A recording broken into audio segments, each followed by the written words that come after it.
I'm so happy once again to have Max Steele back here.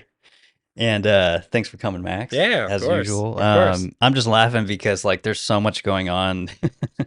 I already had a lot on my notes here because, since the last time we talked, I went through my whole thing with City Hall. Yeah. There's a lot going on at City Hall, and Yep. then this morning the whole federal troops thing happened, Yeah. or the news of that came out. So, but we're gonna cover all that. All of it. um, and yeah, but how's it been going? Oh, I mean, well, so you're right. Like a lot happened, but also nothing I mean, Progress right. wise, Yeah. or Yeah, I mean, or not in a maybe not the things I think that Portlanders are the most concerned about. There hasn't been a lot of really a sense of urgency, right? This keeps coming. The phrase "a yeah, sense of urgency" keeps coming up.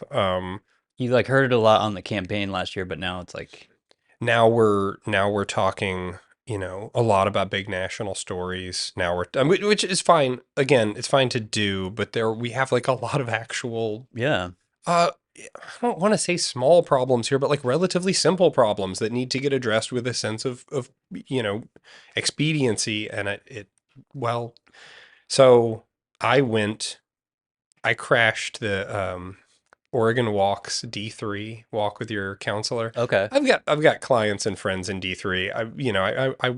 I support Oregon Walks. I think it's a great program. but it was specifically This D3. was D3. This was Laurelhurst Park. They were Okay, it was walk with your city councilor. So all three appeared. So all okay, three of your esteemed counselors were there, and you got to walk and you got to meet people and you got to hear the neighbors and the issues, and it was cute. yeah, And I think the person that invited me to crash it really wanted me to take like a lesson away from D3. hmm. And I got the lesson. And the lesson was that when I left that event, I knew exactly why D3 voted the way that it did. Hmm. Because the issues that I heard in order, and to be fair, this is Laurelhurst neighbors, and all of these issues are real issues, but this is the sidewalks are not in the condition we would like them to be. Hmm. Cesar Chavez is Mad Max Fury Road. We gotta get people slowing down and yielding to people on Cesar Chavez. Hmm. Trump is a big poopy head, and Jimmy Kimmel. So this must have been like this week or This was something. like a week ago. Okay, A week ago.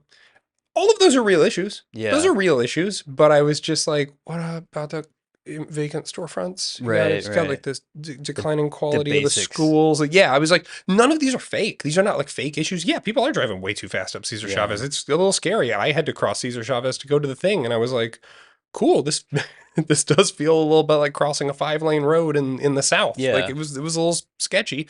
Um, I did almost trip on a sidewalk, right? The Jimmy Kimmel thing was a real issue. Trump, yeah, is a big doo-doo head. I mean, these are all like things, but but it was just like that's the Does it feel top of kind your. of almost detached from like the real? It's like that's what you wanted to talk to your city councilor about. Like Yeah. right now, I don't. Yeah, it Well, just well, yeah. when you said that, I was thinking, and this is like hyper local for people, and I'm not trying to trash people in Laurelhurst, but No, they're great people. if you know anything about that, that's kind of the affluent area of District 3, and I so it makes sense that they're kind of concerned with these other. Yeah. I mean, I walked past it like a throng of kids on their way to school. And it was so cool, but I was like, I couldn't help but fight down a little bit of jealousy seeing this huge pack of kids like walking to school Mm, in kind of exactly the image that we want to portray of Portland, yeah. right? The packs of kids, they're all taking care of each other. The cars are yielding. Again, there's some sidewalks that aren't quite up to ADA anymore. It's not a fake complaint. Um, but I saw like one tent. Yeah, I would Oh, say that's one tent. especially from your neighborhood. That's very different from what you Yeah. see. You're seeing, maybe dead people I've and got I've got overdoses, and I've got parents having to teach their kids like when you see a body face down on the sidewalk, right? You look for a rising falling chest. If there's a rising falling chest, you leave them alone. If you can't see a rising falling chest, you call 911. wow, That's like what we're training our 11-year-olds right. in my neck of the woods on. Not an exaggeration. These kids are having to plot the best course to school to get around tent encampments there, and I'm all love to the Laurelhurst residents. It was that thing of like, oh yeah, you guys would definitely vote for Tiffany Koyama Lane, wouldn't you? Like Right. totally, Yeah, and it is kind of totally. Okay, okay, yeah, yeah, yeah. there's like this Gotcha. image, yeah, of D3 that like to some people in this district that in D3, they're like, those are the real problems. And Yeah. then, like we just said, for other people, there's very stark Yes. contrasts of their problems that are life and death sometimes. And I mean, you want those sidewalks fixed, that's valid. You want sidewalks, period, that's valid. Right. Yeah. How are we going to pay for those sidewalks? I promise you it's coming out of the business corridor. I promise you it's coming out of downtown. I Yeah. mean, and again, not a like you owe us, but more of a um You can only if squeeze so much. yeah, we're the heart, and if we die, the blood stops coming. Right. Like Right. so this was a little like, oh, okay. Yeah. Well, and to your point too, I was going to say, like, as far as like a larger scale progress thing, there's a lot of conversation this year about Keith's homelessness plan, Yeah. where that's at as we approach the end of the year. Yeah. He's feeling that pressure. Their Yeah. team's feeling that pressure. I'm talking about the mayor of Portland, obviously, if you're Yeah. not. But because he set this year timeline for himself, and Yeah. there's He's a lot ambitious. of, I don't know if there's a lot. There's some operational shelters that he's set up Yep. for that reason. Mm-hmm. So it does feel like in the kind of grand scale of progress, it's kind of like check-in time, and it's like, where are Mm-hmm. we at? Where's the mayor at? Where's city council at? Yeah. And so yeah, we're going to talk about all that stuff, but I did want to say, because it's topical, the whole federal troops deployment thing Yeah. going on. And I was just going to ask you, like, because for me, I had a lot of conversations even last year before the election where everyone was predicting like we're going to see more 2020 style Yeah. clashes like this, and I'm not saying there will be clashes, but that's likely. There's a hunger for it. I mean, they're really like, Yeah. I mean that in a like from many different sides. For sure, yeah, and I was gonna say too, yeah, there's people on both sides who, in my opinion, want that to Yeah. happen. They Yeah. Yeah. want a Yeah. 2020 repeat. Yes. But yeah, I was gonna ask you what led up to this, and uh, like, how is this gonna be different? What happened last time in 2020, and will this be different in your opinion? I mean, I think it must be different just simply because 2020 happened, right? So, That's but true. I don't think anybody in 2020 necessarily understood that like Trump was going to send federal troops. In retrospect, it makes sense. You're sort of laying siege to a federal building for 100+ nights. Like it Yeah, no, I get your point though, yeah. because now that we have this historical We have precedent, a historical precedent. We know how damn expensive it was. We know how expensive it was for the city of Portland. I mean, we know how the DSA loves to bring up all these like settlements with the right? Portland Police Bureau from that time. From some combat or violence or whatever Yeah, involved yeah, in it. and a wide range of things, right? Things where it probably was, really poor tactics and planning on PPB's part, to sort of scenarios where you're hearing stories about somebody who was given 15 minutes to clear out of an area, and they were Right. like, "But I'm an independent journalist, I don't need to move," and they got like tear gas Yeah, because like, but they were given ample like so. it's one of those things too, like I was talking about with my last guest of like, I believe there was a specific case with like a resident downtown who had to walk through something like that and experience tear gas or whatever. Yeah, And that's a legit thing. yeah, I'm not discounting that, but it is also like we were talking about how all of these kind of violent protests are unpermitted and you don't necessarily know where they're gonna go. yeah. So it's kind of like those are the two sides of a lot of those things. But Well, and I think there's always that, like, who is actually to blame thing, right? There's a weird game that gets played. So we're doing this with the ICE facility. The neighbors are complaining about the tear gas. Well, the tear gas is the federal agent's fault. But then why are the federal agents deploying the tear gas? And it's like, well, it's because you're like burning pallets and trying to push them up to the front door of a federal building. Well, yeah, but we're only doing that because of the ICE detentions. And yet, like, it's a lot of finger there's, pointing yeah, and yeah. nobody really wants to acknowledge that,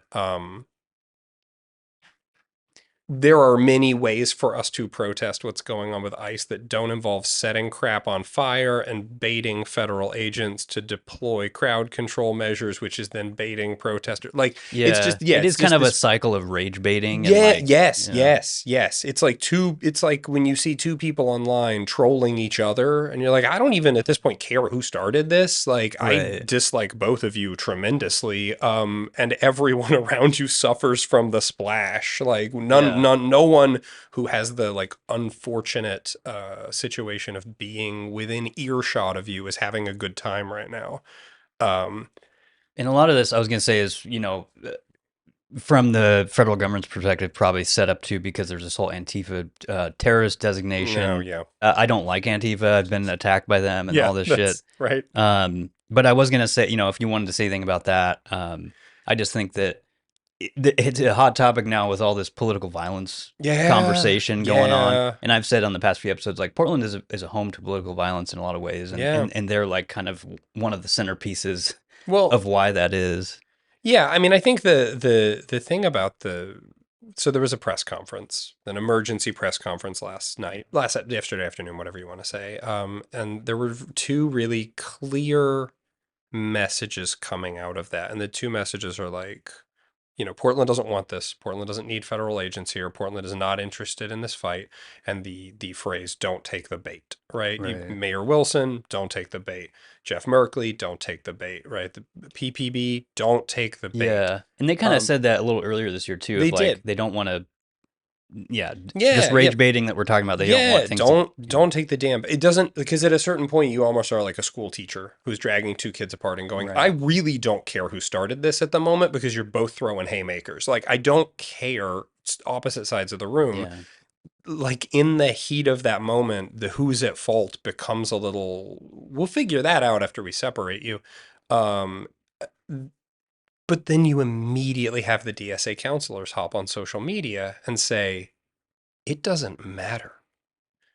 Take the bait, don't take the bait. There's no okay, bait. They're gonna stomp on your face anyway." yeah. We do you have it? Well, Candace this is the stuff Avalos. I don't pay attention to, so I'm Okay. glad you do because I had a Yeah. whole thing on here about, and we can get into it later about how specifically Mitch Green and Angelita have excused or Yeah. actually put measures in the past to excuse political Yeah. violence. Totally. But I don't know about this recent Okay, yeah. stuff. So this is the last 24 hours. I mean, they've been doing it for weeks and months, but the last 24 hours is like, it doesn't matter.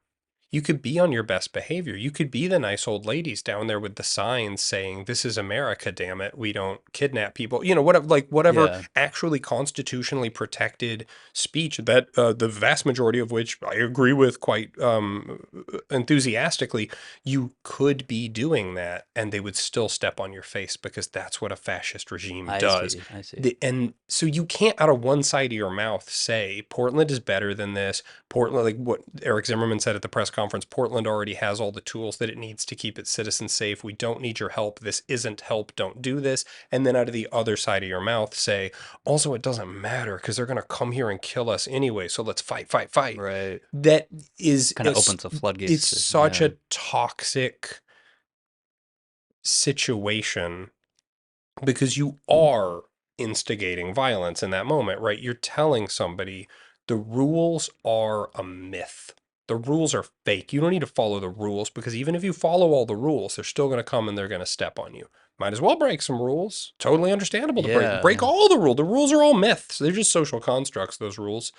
What's this stupid there's a like a meme from Brendan Lee Mulligan that Angelita Murillo and a lot of those kids like to share. It's like this improv thing where he's like, laws are just a threat imposed by the dominant racial hierarchy within a society, and police are a violent. Laws are threats made by the dominant socioeconomic ethnic group in a given nation. It's just a promise of violence that's enacted, and police are basically an occupying army. You know what I mean? It's I don't it's just the know. This is dumbest. like I'm so out of No, that it's the internet culture. I don't get. I've dumbest never been crap. on. I've been on Blue Sky just to as a non-logged in person, You but I never you have a should feed on you there. should not go on blue. Do not go on Blue Sky. It is not a healthy place. But no, because I'm just appreciative that you keep tabs on it because I should and I just It's no, it's yeah awful. It's bad for people's mental health. It is. I mean, it's truth social for yeah the left. Like it's I just a strange little echo chamber. right. Yeah. I was gonna say I did see, and I'll have a whole thing on here about political violence we can talk about later. But after the whole Charlie Kirk thing, I saw that Angelia had kind of posted some kind of. It was one of those, this should never happen, but No, yeah, it was one of those it's always messages, the but. It's always the and but. that kind of, we can get into it later, but gets into my. She has a consistent pattern of forgiving or excusing political violence. If it's yeah. Yeah, If it's against yeah, this is the both sides of your mouth thing, right? You yeah, want to be like all Portlanders deserve to feel safe. yeah. It is tough. But I mean, if you're the wife of an ICE agent, and it's like, no, stop. Like, you didn't have to keep going with the sentence. Just say say the Yeah.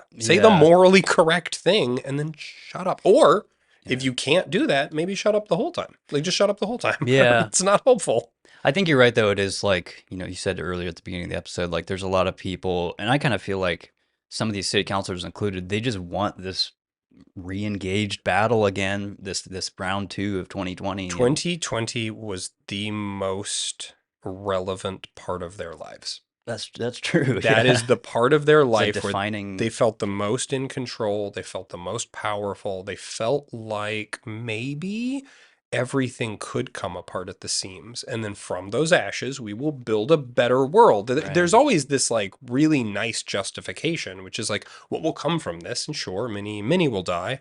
But what will come from it will be a more just and egalitarian society where everyone is. It's the utopia. It's the utopia thing. And I think this is cutting through all of our conversations about this stuff, right? Yeah, It's just that's the issue I have with it. Is it's like, because when you were talking a second ago, it's like, man, for Eric, anyone that's really concerned, like Keith, the mayor, about homelessness or all this other stuff, it really kind of halts all that stuff. Yes. And it's like, if you don't recognize that preventing that or getting like not having this happen in your city is kind of the key to like actual progress. Yeah. It just seems like it's not helpful to anybody. And one of the city staffers, Christian Aguinaga, hopped on Blue Sky to do a little parody post, and he was just like, yeah, it's the rising fascism and democracy is dying, but like remember to support local business.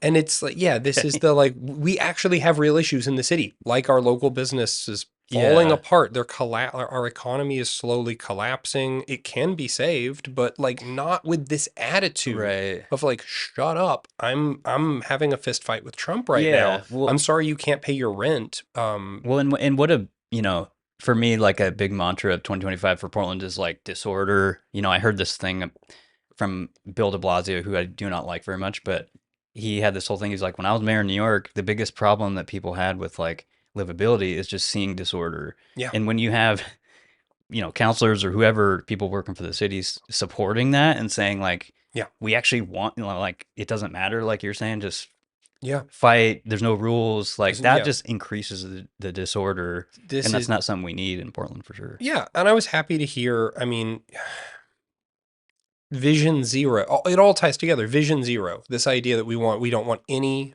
traffic fatalities in our city. But the reason that people drive like psychopaths up Cesar Chavez and all over the rest of the city is, one, because Portland is historically one of the worst driving cities in America, but two, disorder. There's just this idea that like, hey man, rules are just a social construct. Yeah. I mean, yeah, they are, but like, and when it gets into that granular stuff, like I hear people on here, usually not from Portland, but they'll nitpick like, and it bugs me too, like no license plates, no tags, no insurance, no. And those are like things that basically are never, there's no like criminal charges for those kind of things here in Portland. No, because it's just like we have higher priorities and also, I don't know. Well, it's just not a thing here. And we can't even decide how to solve the problem, right? Because, Steve Novick, this was the walk with your counselor thing. Steve Novick brought up traffic cameras.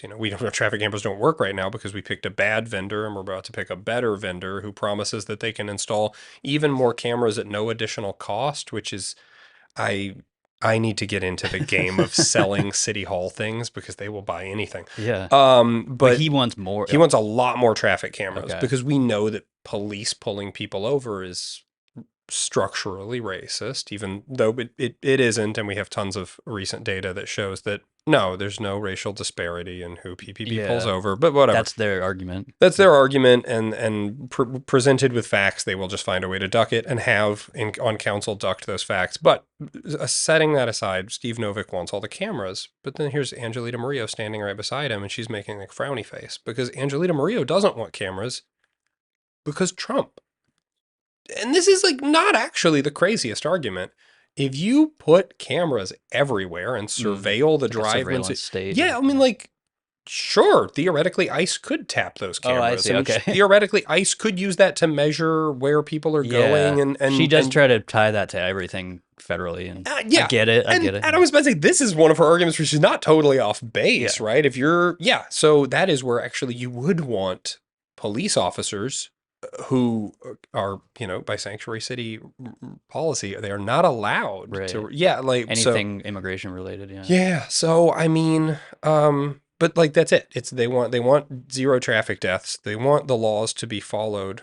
They don't actually believe in the laws, and they don't have a mechanism for enforcing the law, Right. especially because of Trump. Well, it's a great example though with Vision Zero because it's like you have, in my opinion, an impossible expectation Yeah. for any city this size. Yeah. I've talked about it all the time in here, but like you're saying, without any tools to do that, it's like There's what do no you- progress. what- Yeah. How delusional are you if you think that that's possible? Yeah. But, Yeah. okay. Is there anything else you want to say about that? I got a lot of other stuff. Don't take the bait. Don't take the bait. Don't take the bait. This is where I love Keith. That's the good messaging. Don't. I've said this on my Substack. Don't go down to the ICE facility. Don't fight federal agents. Stop it. Leave this up to lawyers. If you want to do something and you feel really passionate and motivated, give money to legal funds. Figure out how to help these immigration lawyers. Figure out how to do things that provide the resources for the people who are actually going to change this. Yeah. That's respectable. For I sure. love that. But don't take the bait. The only thing I was going to say is I've talked this with a few people, but it is a little bit different in the sense that like if you live in Portland like me and Max, the South Waterfront where the ICE facility is a little bit. It's not really downtown, so you kind of have to like make an effort to get there. So it's a little different from 2020 in that sense that it's not like this kind of like close to Pioneer Square, for example. It's not like the living room of Portland, and it is arguably a pretty small facility. So it's like, I don't know if those dynamics will change how much activity will happen. I would hope. I just wanted to mention that. Yeah, I would hope. I hope that this is a lot of sound and fury, and it is a microcosm of 2020. We can't take another 2020. It's true. We I mean, economically and all this other stuff, it would just break Portland. Can't for do sure. it. We cannot do it. So yeah, pay attention to the people that seem to want it, and man, a lot of them are running for office again. So just keep that in mind. Yeah, no, it's a good point too, because for us political insiders or whatever, it really drives me crazy to see so much political mileage come out of this, because like I said, I just see all these actual municipal local issues just being forgotten and like getting sidelined basically. So yeah, if you see like people running on that item specifically, running a campaign or whatever, just try to not fall for that shit. It's kind of stupid. It's a jingly set of keys, and we're probably about to talk about a lot of the things that have been going on over the last few months. Yeah. This jingly set of keys is in part to distract from all of these things. It's true, yeah. And it's an easy thing to want to be engaged in, but it's like, start thinking about your neighborhood, your own, where you're at in the city, and there's problems. There's problems everywhere in Portland. So, let's see. I have so much stuff on here. I just wanted to talk about, and I promise this won't be like my own episode. I just want to talk about my whole thing because we haven't talked about this since last time, but I wanted to shout you out specifically for writing a great piece in my defense, basically.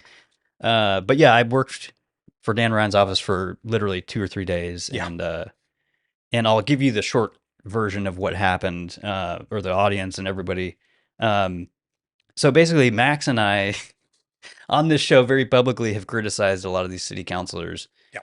And I'm on their radar much more than I thought. Much more. Especially after this whole thing. But so basically, because I had publicly criticized them online on the show, 24 hours after I started doing this social media work for Dan, Mitch Green, Tiffany Koyama Lane personally called Dan several times and said that I made a bunch of claims about me that aren't true. They said, I'm a racist and all this stuff, and really pressured him to remove me, and they were successful in that.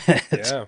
So, but you can speak to a lot of the, they, through their DSA connections, have what I call these activist organizations that did some hit pieces on me, and that kind of helped in this pressure campaign. But, it's kind of relevant now with all this cancel culture talk, and whatnot. But I just wanted to, yeah, thank you for writing that piece. I'll put a link to it here if Yeah. people haven't checked it out.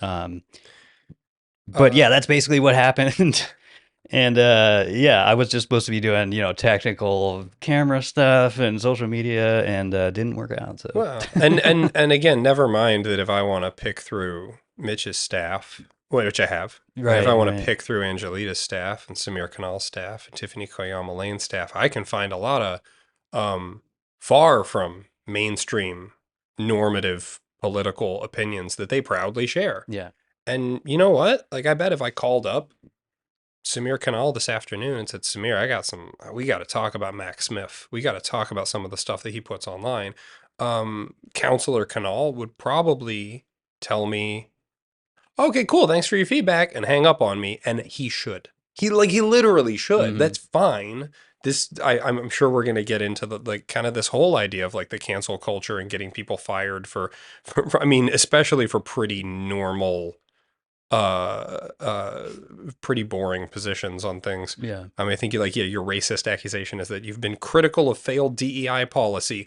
Goodness, no, failed DEI policy that doesn't actually benefit people of color. Yeah, Yeah. that's not, like, it's just kind of tame and boring stuff. Well, yeah, and one thing I was gonna say, I don't know if I actually wrote it on here, but the Oregonian at one point had because before this or during the same time, there was a thing in the Oregon legislature that happened where a guy was making a political argument. I think it was a member of the House or the Senate or whatever, but some of the counselors were so offended that they wanted to like remove him or something from the floor. Yeah. And so the Oregonian put out this whole piece about like, look, politics is about having positions on things, and if Yes. you're not comfortable with that, you probably shouldn't be in politics. Probably shouldn't be. And Yeah. I just related to a lot of that because I'm like, look, I just have mainstream opinions on a lot of topical, ongoing, complex issues. Yes.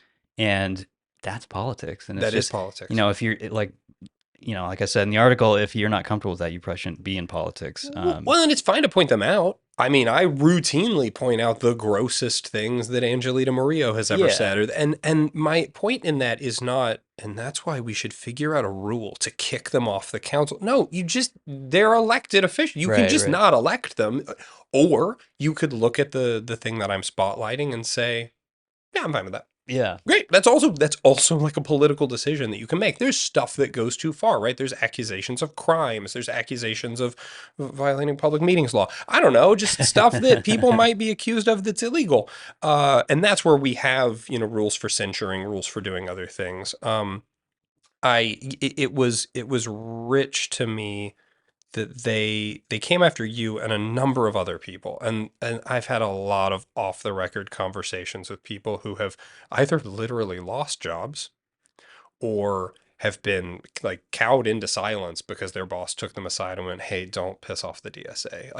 We can't take this right now. We're getting phone calls, we're getting weird emails. Somebody called my house at 9 p.m. last night. I'm not Yeah. Well, go ahead. Well, and so you've got this. And then Tammy Carpenter in Beaverton, who's a DSA member, she's a school board member, has a complaint about posting anti-Semitic conspiracy theory on her Instagram page, which she definitely does, and likely will do again because she's an anti-Semite and a conspiracy theorist. And the DSA showed up in full force to defend her. Free speech.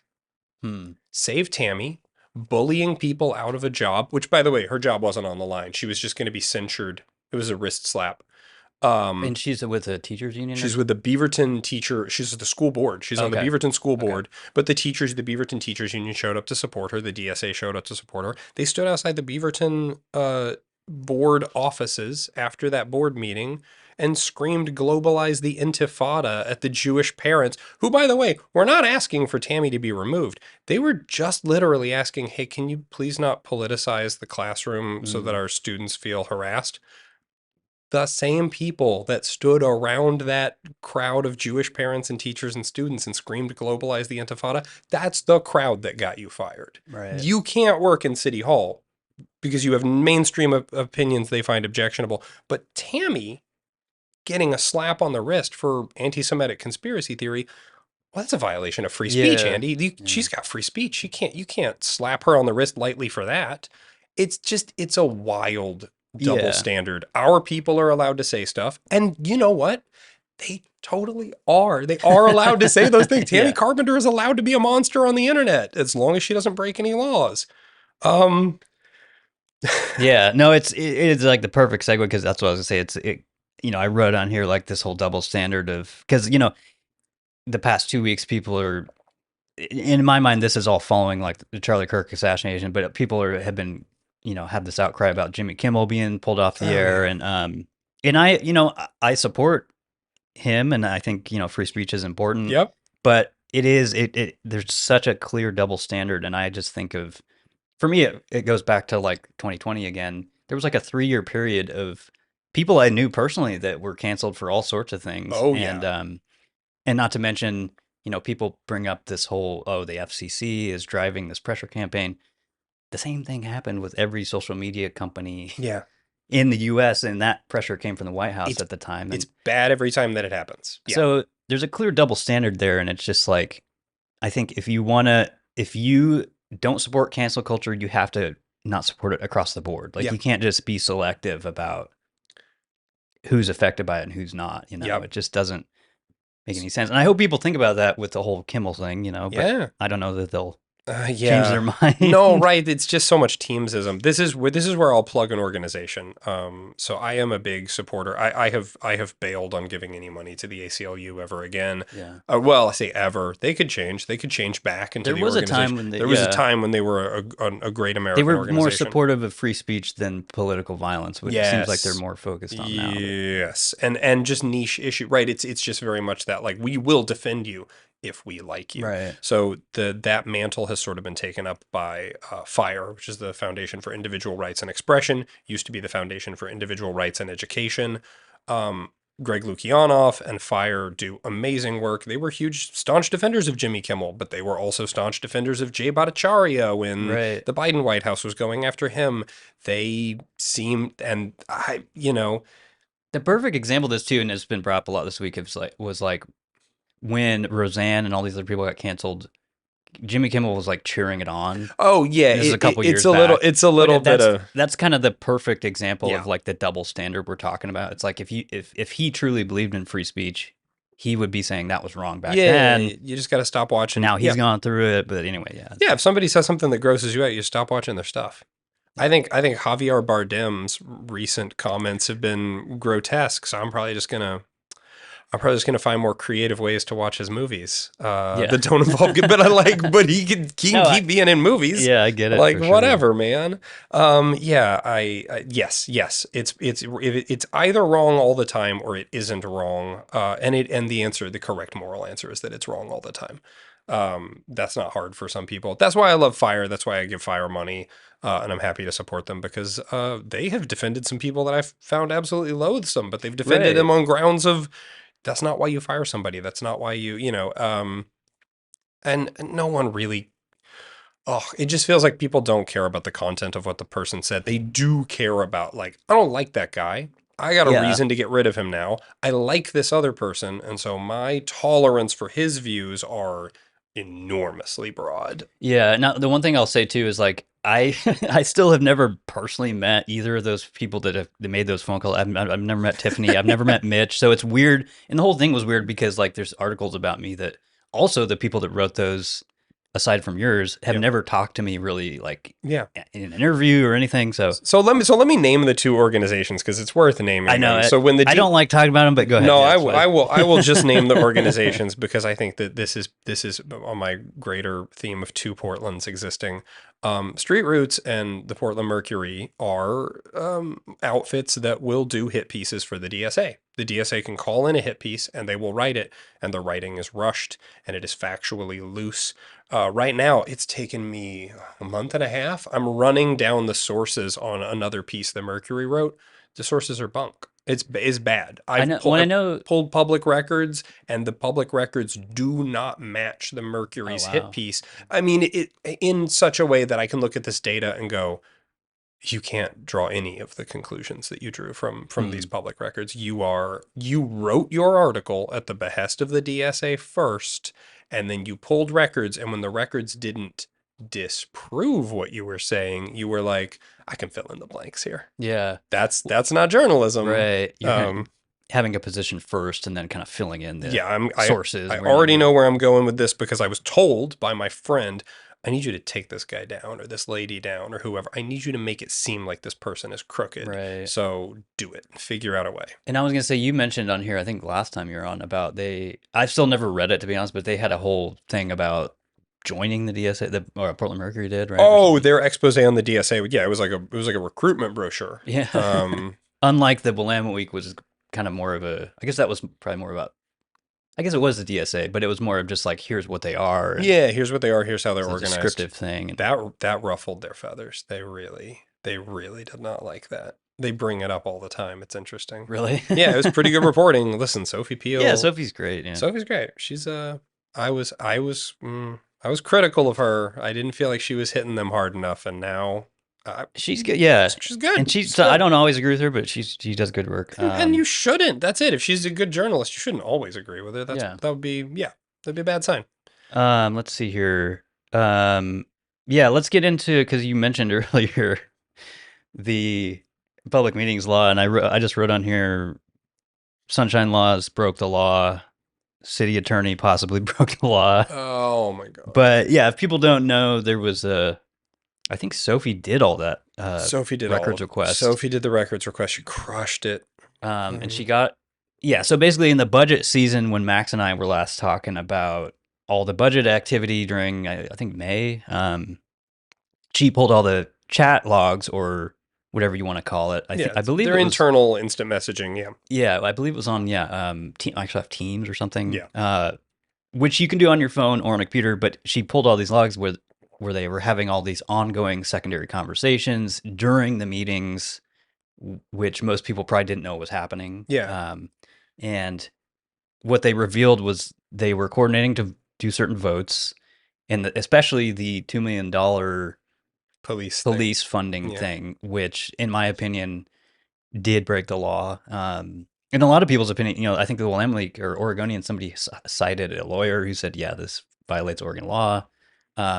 But the whole thing was kind of evaded with this 30-day window technicality. If you don't report a violation of public meetings law within 30 days, that's the kind of statute of limitations. You miss the window on the report. So if you find out about it 45 days later, well, and it's a learning opportunity. It's interesting because I've talked to people who, and we can talk about the salary stuff I got from a contact of mine, but a contact of mine does records requests all the time, and he's in his beef with the city attorney's office because he made requests when these violations happened, but the city attorney took too long, and you could argue that on purpose they delayed that window. I don't know. Yeah. To me, it doesn't really matter. They have a duty to get that out if it is a violation of the law, because otherwise we have no way of knowing that they broke the law.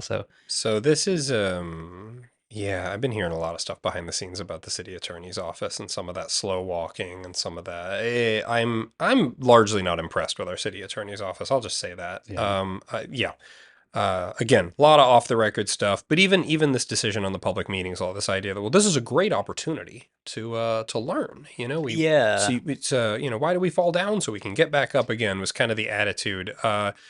So the law break, I just want to be real clear. I mean, one, there's the ugliness of what you just said about a secret secondary meeting. Mm-hmm. It would, to frame it, it would be like if I had my phone under the table right now and I was texting you to be like, don't ask me that question. Right. Ask me a better question that makes me look smarter.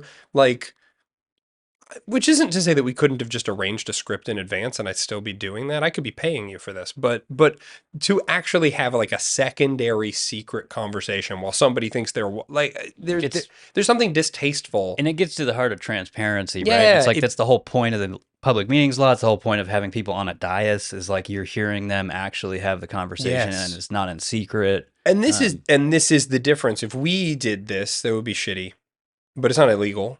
Right. But if you were in a divorce proceeding and you found out that your ex's lawyer was texting the judge throughout the entire sit down, I mean, that is you can't do that. We have to, this conversation has to be out loud. You don't want to find out that there's a secret second conversation going on about you while you're in the room. And the best defense that kind of the blue sky DSA crowd has had is, yeah, but like everybody does that. Yeah, I was Like just everybody does that. Everybody does that. Everybody just shit talks their coworkers, and everybody has secret group chats. And Microsoft Teams is just a hotbed of drama and hot goss. And you go, yeah, it is. And also, they're elected officials. It is different. It's different when you're an attorney and a judge and an elected. There are different rules for you. And this continuous defense of everybody does it. Candace right. Avalos kind of threw out a weird, like, well, the old white men who Yeah. they used to do it. That's And I what I go, was gonna say. Yeah, there's a lot of kind of excuses for it and that type of thing. I even chatted with a couple people who I was just having a friendly kind of debate about it, and a lot of people just go, "Well, it really highlights why we need to change the law." And I was just saying, "Well, that's what the law is right this is what now. the Like law that, is. you know, Yeah. and if you're violating that, you're breaking the law. Guess Yeah. what? You know, like it isn't." And I don't know. You said it a minute ago, but yeah, a lot of people just have that kind of. It's a kind of a reminder, an opportunity to kind of do some training, is what the city attorney's office says. But I'm just like, those are all kind of excusing bad Yeah. behavior, in my opinion. The law is annoying on purpose. Yeah. Lobbying requirements are annoying on purpose. That way I can go request public records or check a website that does this, and I can see how many meetings Mitch Green took with the DSA lobbyists. And I can look at that and I can compare a date approaching some sort of ballot measure, or not ballot measure, but like proposal or amendment or code change that he put forward. And that allows me to do my job of figuring out, okay, right before he added that amendment, he, had a meeting with such and such. We do that for a reason. It's super annoying to have to log all that stuff. It's annoying to have to register as a lobbyist. It's annoying to have, meetings with certain numbers of people have to be public, but if it's less than that, it doesn't have, it's super all the bureaucracy is incredibly annoying, but it is to keep you honest, so that we don't have a smoke-filled back room. Right.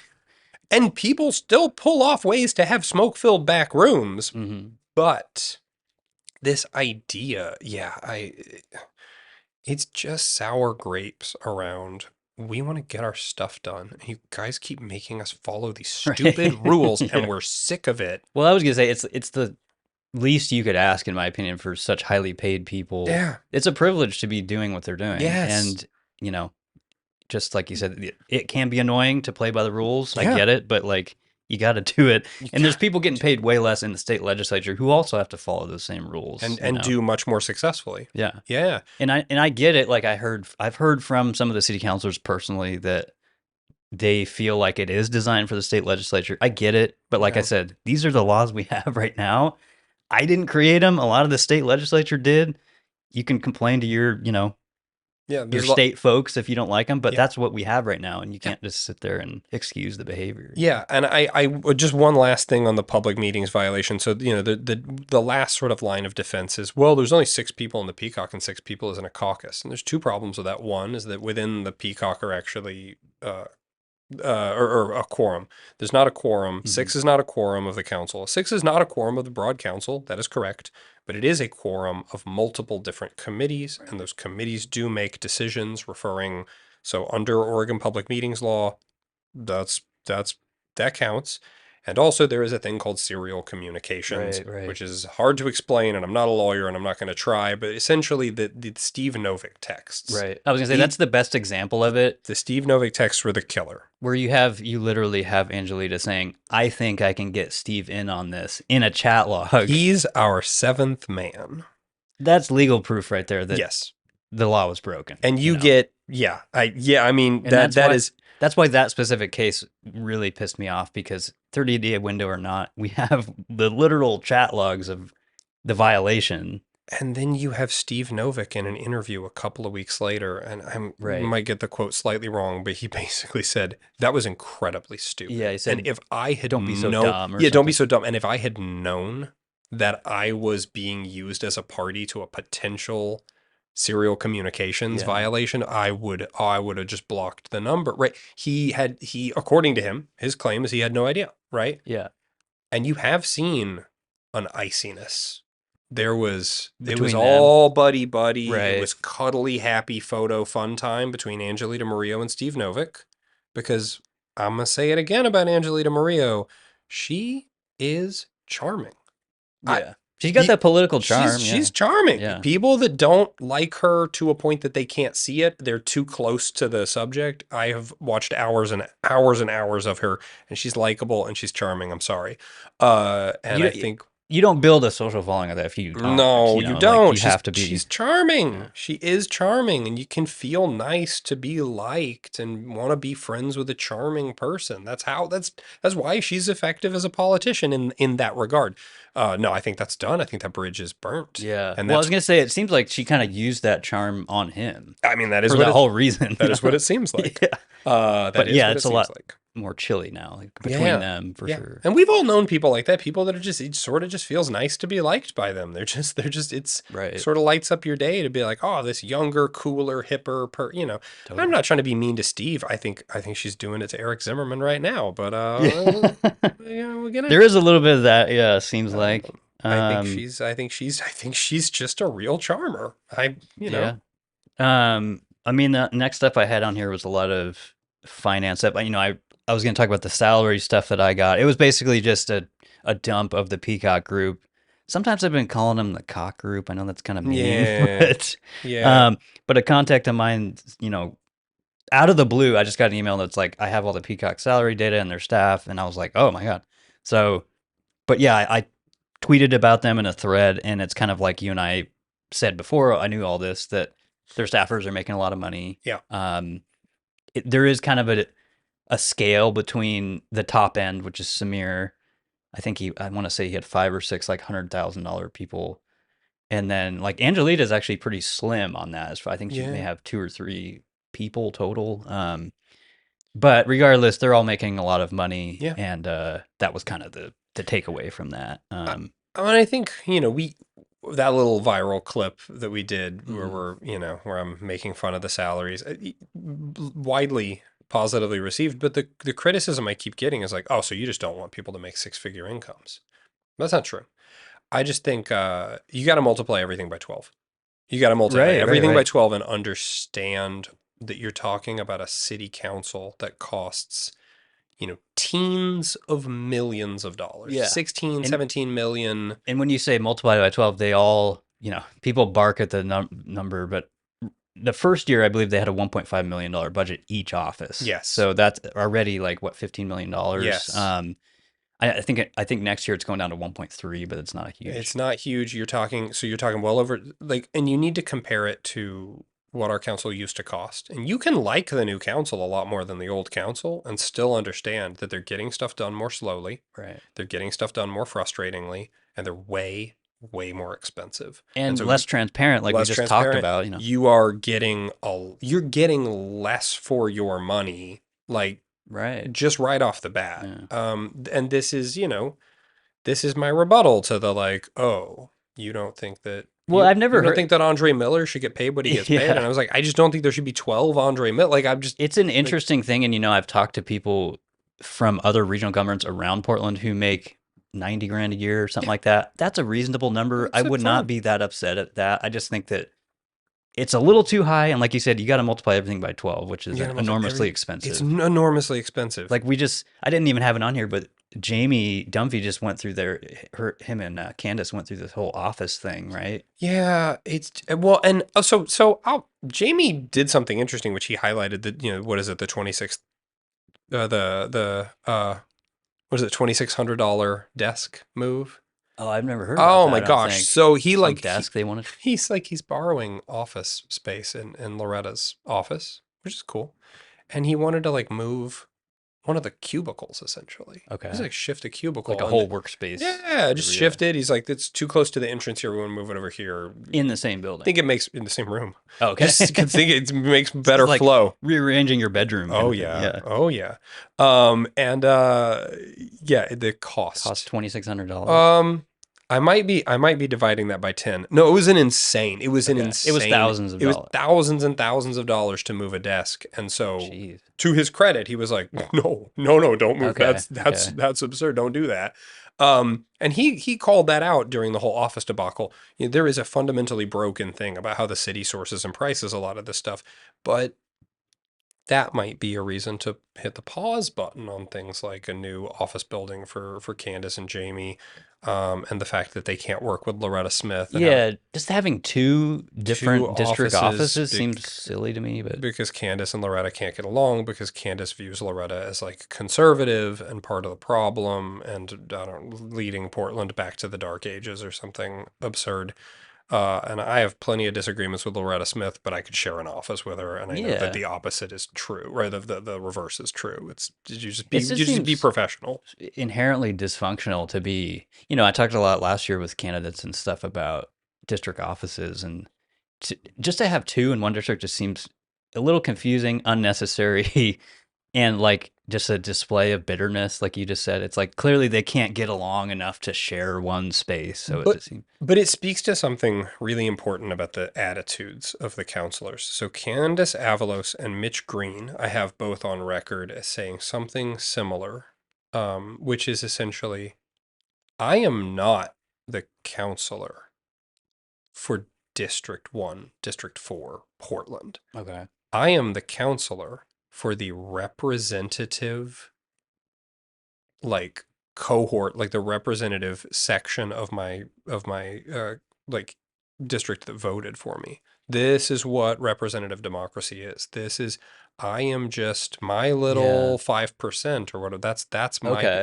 I'm accountable to those I've people. heard some of those statements, but I never thought about it in that way. They're kind And of couching it as like, I'm just responsible for the loud crowd that really yeah. turned out to vote Like, for me. I don't think Candace would say it exactly like this publicly, but I think she really does think I am progressive District 1's counselor. If you're I see. progressive District 1, I'm your counselor. The rest of you are Yeah. not my voters. If you fall outside of Go that, away. Yeah, I'm right? good. Go talk to Loretta or somebody. That's interesting. Yeah. And this is a horribly toxic attitude because Right. Loretta's attitude is very clearly and very sanely, I am the counselor, yeah, for District 4, yeah, for Black Portland, but District 1, I also, always or get, sorry, District 1. I always Yeah, confuse them too. also District 1, but also for Portland, Yeah. right? Like it's sort of the Obama thing, right? With his uh, acceptance speech, his inauguration speech, or the first time he took the office was like, I am not the Democratic president. I For am president forever. everybody. It was a great speech, but Yeah. you got to have that attitude. It's a good, thing to bring up too. I was thinking about that today, even with like the big presser that a lot of the city officials, I don't know if all of them were in there, but there was a lot of them. But I was just thinking like, it's weird to me for any city to like I get why they're doing it, Sure. but um, there's people in Portland who may not agree with that. I'm not saying I'm one of them, but it's just like you can't really speak for all of your constituents, and it's just interesting to take that position of I'm not here to represent all of you in the district. Yeah, That seems yeah. kind of dumb. But There's two arguments to do this particular type of representative or proportional representation is the term. One of them is giving people a chance. It's the argument that if we do proportional representation, it's going to finally give, as Candace Avalos likes to say, 80% of Portlanders a chance to have somebody on council who speaks for them. That ideology I'm on board with. If that were true, if it were true that 80% of Portlanders had chosen this council, right, the numbers don't support that. they don't though. support it at all, and I wrote a whole piece on it, breaking that down. It's not true. If it were true, even if it meant 9 DSA members, I would say that that's a representative and proportionally representative, council, and then I would just move out of Portland because that would be insane. But it would be like message received. That's what Portland wants. That didn't turn out to be the case. But if your argument for proportional representation is that it is proportionally representing people, I like that. If your argument for proportional representation is it makes me only accountable to a tiny sliver of Portlanders and screw the rest of you, that is a terrible argument for proportional representation. And I think we're hearing that from Candace and from Mitch at the very least. I think broadly that's Samir Kanal might be the only DSA counselor who would not sign off on that. Maybe Tiffany. But we've certainly heard it directly from Mitch and Yeah, I was Candace. just trying to think. There was something I think this week where he was saying something like that, and I can't Yeah. remember what it was about. But One of the things he said district was, office thing, maybe. yeah, and one of the things he said was he posted something again on Blue Sky, like in direct defense of Candace, because Right. she was coming in for kind of a thrashing from her constituents, and he was basically saying those aren't her constituents. Those are, I don't know, somebody else's constituents. Her constituents love her, and that's the only people she's accountable to. It's like her, essentially her 10,000. Right. And everybody's got 10, like, although again, you start doing the math and you're like, wait, if everybody's got 10,000 constituents and 10,000 times 12 is nowhere near 610,000 people, like, you still start to do the Right. math and go, hold on. None of this adds up. Yeah. So that's kind of the ugliness there of just like this system has created a perverse incentive around giving a shit what Portlanders think. Like it just really has. It's not an accountable system. It's not a transparent system. And I think that's Yeah. part of why we're struggling. The transparency thing is so weird to me. I've talked about it recently, and it just seemed like when I was in my 20s, this was like the Obama era. That was like the whole thing was like transparency, and it just seems like it's fucking like gone now, especially at the local level. Like there's just no Yeah. willingness to do it, and you hear a lot of this, especially from Candace and people like that, of just like, well, this is just the same old playbook from the old white boys or whatever. And it's Then, like, so why, if you think that's bad behavior, why engage in it? Like, yeah. why, Also, if it's the same, yeah, it's supposed to be a why the new, hell am I paying so much more for it? yeah, it's supposed to be a new, brand new form of government that's sparkling new. And This I don't was the pushback I got on my Candace Avalos 80% piece. know. You can't prove with the data that voter turnout was lower than under the old system. And my rebuttal is, I didn't claim that it was. Are you telling me a more expensive system is not in any way better? I don't know why we bought it then. Like, Yeah. you're not doing a good job selling me on this new There, system. it, If your defense is, it's not worse, I would argue it is worse, but like, wow. it's also a shitty argument. That's a really bad argument. It's not worse. You just jogged my memory though. I was going to make an Instagram story about this the other day, but I was thinking about the charter reform process and the system we have now that came from that. And it seems like, all the economic stuff, and we'll talk about it here in a second, of there's this $12 million business tax shortfall that came up in the past month. But the local economy that we're in is such at odds with kind of how the charter's set up. But I was thinking about it, and it just seems like the way it was designed was on this 2019 kind of pre-2020 idea of like Portland's on the upswing, Portland's growing. Nothing. And that is not the environment we're in right now. So it just seems like that's one of the reasons why they're having such huge issues with functionality. Yes. But they're trying to steer into the skid, right? They're trying to say, well, the tax income is only going down because people are assholes. And they're just, like, one, they're not moving away. And if they are moving away, they suck. Right. And we don't need them or whatever. Yeah. Yeah. No, you're right. This was like there's nothing but blue skies, right? We're just going to keep growing. It was created under a way more optimistic take on Portland and projection of Portland. But anyway, I was just thinking about that recently. No, makes sense to me. Okay, the next thing I was going to do, there's this theme of, like we were just talking about, there's a lot of pressure, and I think it's warranted on the Peacock group for a lot of their costs. And the next thing I had was the whole travel stuff.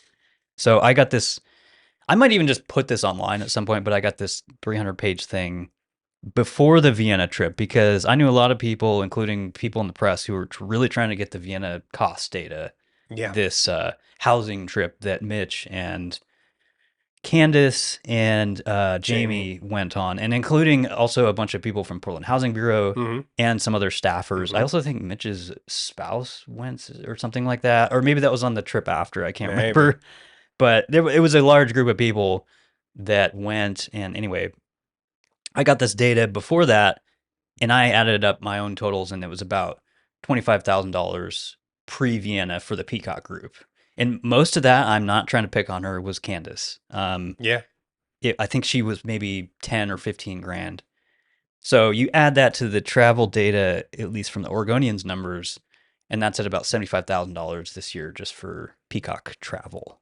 I know I'm not including the other counselors in that, so it's kind of unfair in that sense. But there's Well, just this pattern of spending with them, and I think, yes. like I said, it's warranted. There's a lot of press hammering her and Yeah. Mitch and all these people for it. So There's an optics thing, right? There's an optics thing.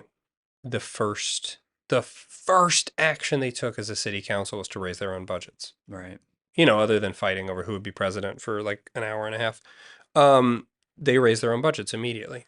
because they said they didn't have enough They staff. didn't have enough staff. Again, everything times 12. Everything times 12. And what I mean by that is responsibility times 12. There were 600,000 Portlanders before they took office. I mean, there's more than 610, whatever. There were 610,000 Portlanders after. It's the same number of people clamoring to talk with them. You would think if you hugely magnify the number of councilors and they each have a staff, and then there's also an inter-office staff, there's a council office, like Right, general right. staff, you would probably, be able to absorb that. Steve Novick, I'm give Steve Novick a compliment. He was like one of the only dudes up there that was like, I don't think I need more money. Yeah, I don't think I need 5 he's been staffers. adamant about Yeah, reducing their costs. and he said the smart thing. Optically, this sucks. It sucks to cut ourselves a bigger check as the first action when we have small businesses hurting, when we have school populations shrinking. Again, we can go through the whole list of real pressing issues that Portland is dealing with. Optically, it sucked, but they said, nah, we're gonna take the hit, and they didn't take much of a hit on it. Not much. It was a little bit of a hit. They made Reddit mad, whatever. And there's been that pattern, and so we get to Vienna. And what, 65,000, 66,000 is looking like it's going to be our Yeah. final. Well, yeah, it's interesting because I think the Oregonian had somewhere around 50, but they said that's like a low estimate. I think This, they said yeah. at the time that was what they. And this is you got to remember, this is the government, right? When I say it's a $16 million city council, it's not $16 million city council, because you got to factor in all the slowdowns and the crazy stuff we got to do and redo And also again. all the stuff like you mentioned, that's just council office That's staff. just There's council all these office staff. other bodies that support them, and they are Yeah, incredibly yeah. expensive. It's always more, right? It's always more. And just aside from public housing, which is stupid to be researching right now. Research whatever you want, but it's stupid. Aside from whether you need to fly somewhere or you can hop on Microsoft Teams or whatever and chat with somebody, which is certainly what they're doing with Denver and Austin and places that are seeing their rents come down. Somebody called out Jamie to be like, hey, you could, you guys could go to Denver. And Jamie Dunphy was like, oh yeah, we're on the phone with people from Denver. And I loved it. The person that person that blasted him's reply was, so you understand that you can use a phone? You understand that you can call Denver? And Candace tried to defend this with like, oh, time differences. We're going to call, Call Europe or Vienna. whatever, Yeah. Oh, it's the opposite times of the day. Sure. Fine. You wanted to take a vacation to Vienna. Factor in the time difference. It's not that hard. That's fine. I mean, Tina Kotek's office is taking their cool trip to go to Japan to shore up. And it's not unheard of. There was the whole Portugal thing. The Portugal trip, couple years back. although there were some people that went on that Portugal trip that very adamantly paid for it out of their own pockets, right? You had Schmautz, right? Schmautz went and he paid for it out of his own, Yeah. Well, just a shout out to Aaron. It optically it sucks. Yeah, and it's just been a series of these. And that's an interesting thing to bring up too, because like optically, they all have that option. I want to say, I think some of the housing bureau staff either paid their own or one of the counselors paid for them. Yes, one of the counselor office but budgets any of paid them for them. could have paid their own way. That's an option they could have done. Yeah. To avoid the bad optics, but they didn't really do that. So and you said you were picking on Candace, or you said you felt like you were picking on Candace. But here's the thing: you got to remember the Candace office fiasco. Some of that office money was given to her from other counselors' offices. Right. So her office budget was already flush with other counselors' money. So she's spending money on Vienna, and then she's taking, pay. Donations Ilana Pertle-Guinea's throwing some money her way for the office because we really care about East Portland, and that's why we're going to Vienna. None of it. It's just a mess. It's just optically, it's a mess. And I've almost forgiven Loretta Smith because she has been great at just jabbing at it just over and over again. And she should never let up on that particular issue. She should just the cost stuff. Is that what you mean? The cost stuff and just the stupid optics, right? Just the stupid optics of your counselors are fighting, your counselors can't get along. and they're spending a giant pile of money, and then we got people getting killed by potholes.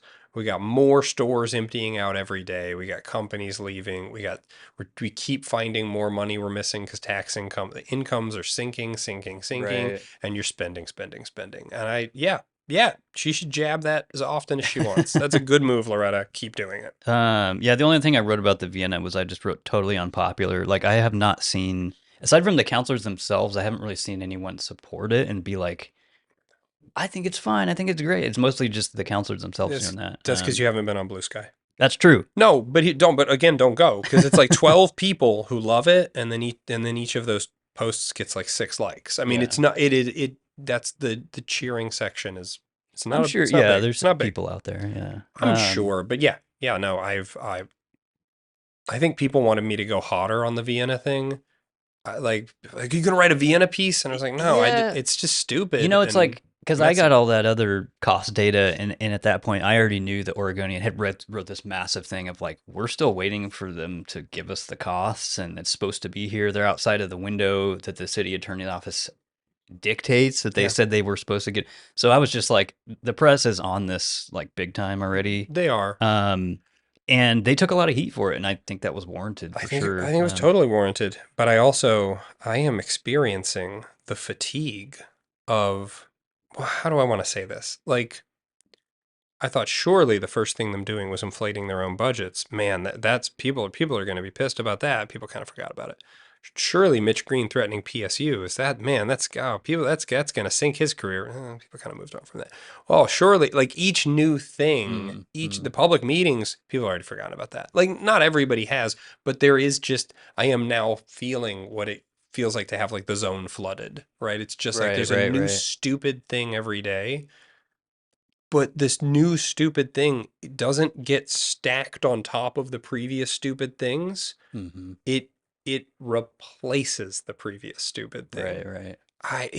It's not adding together. It's not added, yeah. And so I'm hoping in 2026, if somebody just they stack them all up and they go, don't vote for this guy, because come on. There's I mean, there's a growing body of evidence yes against them for sure. And I do think that I guess it's an optics thing. For whatever reason, the Vienna thing, a lot of people just, and I know that Candace hates when people call it a vacation, but they just saw it that way. They saw that as a kind of pampered trip for highly paid people to go on. And it's also in a location that's kind of unnecessary.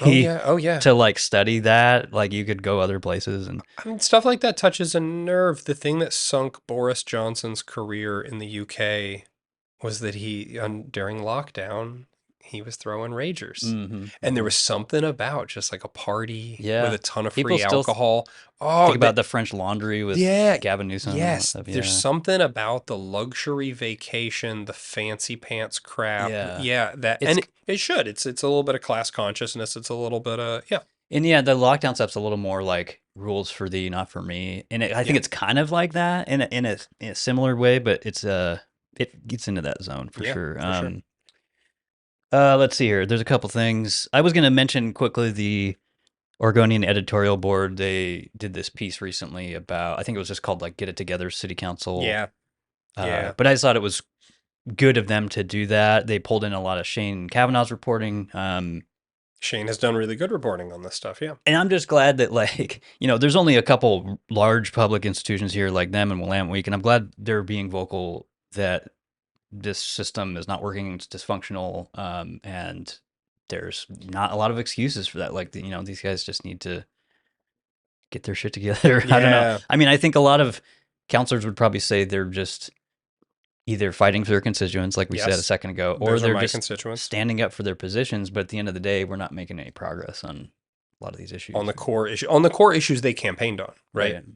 And they find a way to reframe it, right? They find a way to reframe it. They said, "Oh, I ran on public safety," and I meant Zenith Oil, because if you think about it, that's public safety. Like, okay, buddy, like stop.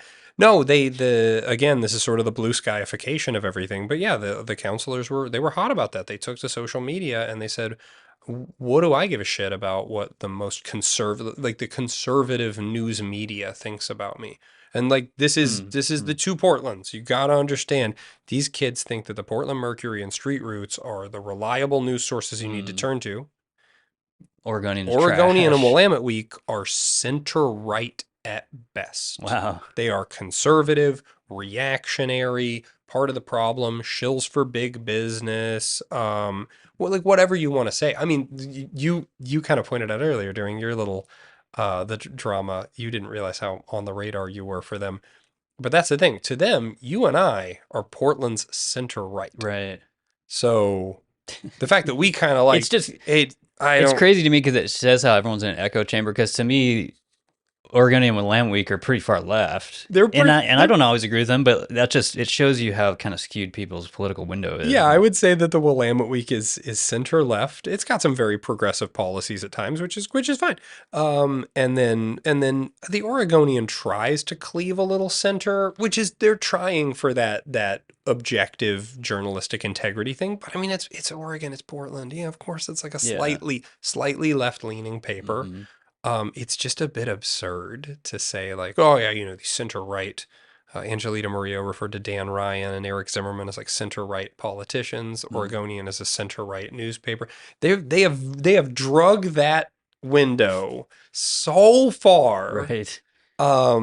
It's interesting because at some point, maybe I still need to do it, but I was going to do a kind of media hierarchy ranking episode with all the local press and like kind of give people information on all of them to have some understanding of the structure and the, like where they've landed politically and all that stuff. But yeah, it's really interesting that I don't know, because I don't hear that argument that much of like to me there's not a lot of right wing or center media at all outside of Oregon or not. Like there's like Fox. Yeah. But you've got a lot of independent publications. There's smaller ones. You've got smaller stuff. As far as like the big players, it's mostly left leaning, and so that's just interesting. I've never heard that, but no, and there are nonprofits that are dedicated to ranking these news agencies. You can go on Ground News and check out and see how they're independently viewed. It'll break down it'll break down their bias and how they lean. And go look at the Oregonian. Go look at Willamette Week. Willamette Week leans left. Oregonian leans slight left, right? Like, and that's not, I'm not complaining. That's who I am, right? I'm kind of like I also think it's kind of deflection from like you're saying earlier. I think a lot of the time the argument is just like, well, they're just coming after us because we're the new people or we're women or we're young or whatever. The only reason they could be criticizing me is either because of my identity or because of their identity. It couldn't be performance. It couldn't be that they would be eviscerating Renee Gonzalez for this. And I promise you they would be. This is the thing that drives me nuts. This was my kind of screw you to Candace Avalos is like, you're only coming after me because I'm a black woman. It's like, no, this city loves drama. We love drama. We hate a two-term politician. We will switch out politicians like every 6 weeks if you give us a chance. And I don't think that's actually all that healthy. But we eviscerate our politicians, and we absolutely don't care what their identity characteristics are. When at some point it's like you have to be accountable for, right? It's like if you just have that argument the whole time as a politician of like, it's just because of my identity. Yeah. Where's the performance and the actual, like what you're doing aspect? It can be a cover for all that. And just take your lumps. Just take your lumps. Yeah. You to your point, you get paid well. It's a privilege for you to do this job. Sometimes you're going to get yelled at. And you should expect a lot of press coming after you for your decision making. And that's how politics goes, And yeah, I thought there was something else I was going to say about that. But no, I guess we can move on to this. I just had a whole thing about, like I mentioned in the top of the episode, political violence, city councilors who enjoy it is what I wrote. But yeah, like I've mentioned a few times, Portland's a home to political violence. And unfortunately, like we talked about on one of our first episodes, like Angelita kind of has supported local protests that become violent. And then in Mitch's case, he actually took like council measures or has floated measures to forgive political violence at the PSU thing. Yeah. So I just want to point that out that like, if you're listening, if you're watching, we have city councilors that openly support political violence, and that's just disgusting to me. And those are the main two. I'm not sure like some of the others may fall into that category, but I mean, So that's what I think we are seeing a little bit of a, I think I think they all support the conditions that would lead to violence, right? This is the whole don't take the bait Right. versus the it doesn't matter if you take the bait. Like that is it, the I just I keep going back to like the Society Hotel, right? The Yeah. Society Hotel situation, because Jesse Burke actually testified before the Arts and Humanities Committee Recently? last Oh, week. okay. Yeah. This was over Mitch's stupid hot dog thing. Oh, Um, okay. Yes, the hot dog stands are, yeah. and what she said is, this is not about hot dog carts. This is about vendors being allowed to set up wherever they want to set up. But vendors is kind of broad, right? It's any goods or services. And this would, in many ways, possibly free up like the community free store, Hmm. P-pop, the needle Right. handout to set up in a way that local businesses would have no say Hmm. about a vendor outside of their store, so that her basic accusation was like, I think this goes deeper than hot dog carts. I don't think this has anything to do with hot dog carts. Which, by the Um, way, like, I don't even, you would know, because are there a couple by the Timber Stadium? I've never even seen a hot dog cart no, in there's a my ton of life. them by the Providence Park and sometimes Moda Center. But I mean, I want you to imagine when you think a cart, these are like rolling hot plates with like, Yeah, no, you mentioned I've seen some outside of Moda, and they are pretty yeah, tiny. they're But it's pretty just tiny. like I've been to New York and I've been to Chicago and cities that have those everywhere. But it just seems like it does seem strange to like try to have legislation around that if it's trying to couch in like people handing out drug supplies or Well, whatever. You know? and that's why he took some heat from the business community, because he wasn't changing the permitting to get to set those up. He wasn't changing anything about the safety, food safety stuff from the county. He was simply saying, we're going to get rid of the rule that if you're a business, a vendor cannot set up within 100 feet of your business that does similar stuff I without see. I your see. without your permission. Right. The irony is one of Mitch's favorite hot dog places in town was opposed to his measure because they were like, listen, we just got our volume back to pre-pandemic Mm. levels. They don't want to lose I don't want that. a hot dog cart setting up across the street and selling hot dogs at $2 less than my dog. Like, I don't want somebody Right. Starbucksing me, with like, uh, which I agree. The only things that he changed were those consent rules around local Mm. businesses. Mm. And so local businesses bucked it because they said, whoa, all you're doing is redlining all the ways in which we have any recourse to control what's going on the sidewalk. I'm still responsible for that sidewalk, but now you can set up a vending operation Right. outside. Like, It does seem strange to not limit it to like food and beverage. Like that seems yeah, like if it's you're just the vendor rules, period. Yeah. yeah, And so theoretically, then I could start a bootleg T-shirt stand sure, and yeah, start setting up outside merch of or concert venues. Yeah, yeah, and do what and there are some people who are like, that's a city. That's what a city does. yeah, I love the bootleg T-shirts. I love and okay, fine. That's fine. Why right now? Like, what sort of the question was like, what is this really getting at? yeah, yeah. That day, that Arts and Economy Committee, which I recommend people watch because it's really instructive. Dan Ryan spent the first half giving his very sort of emotionally powerful speech about local businesses, supporting local businesses, and setting up a kind of a joint office to help local businesses. All these local business Mm, owners came forward to gush about this proposal. They wrapped it up. Emotionally, it was very nice. The whole time on Blue Sky, the like DSA was making fun of them while they were testifying, which I thought was kind of distasteful, because then those same kids hopped on the mic to support Mitch's hot dog amendment hmm. and how great it is for small businesses.